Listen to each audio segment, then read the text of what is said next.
Hey guys, this will be my Bad Moms review. This is my actually second time doing it. I did first take, which was a little short. That's why I say this video is probably going to be shorter.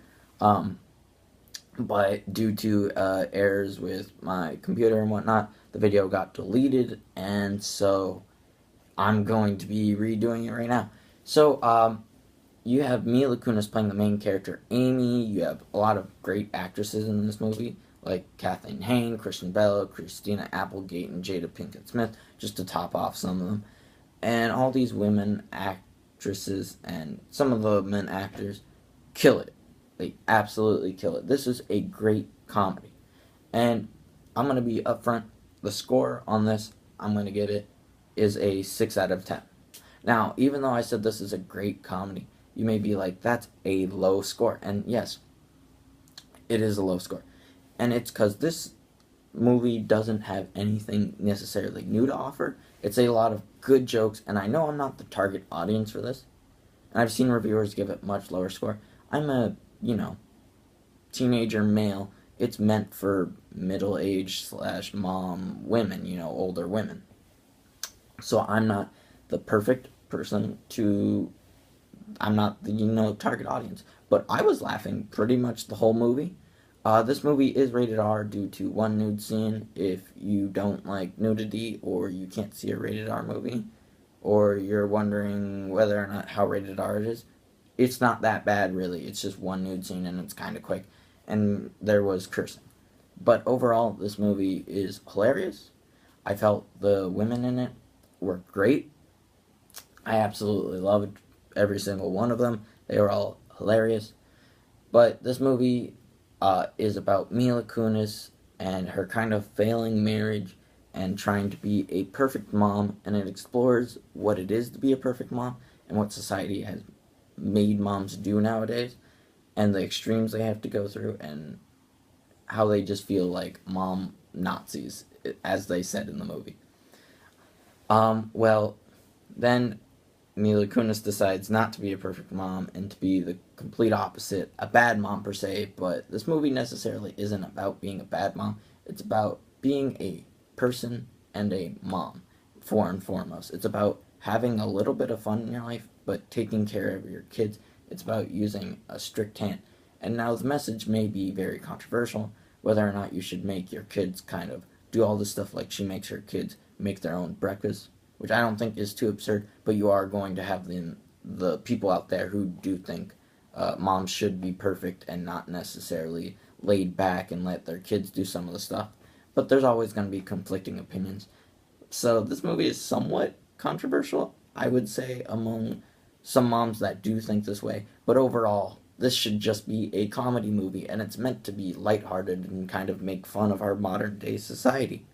And it had two great child actors in it.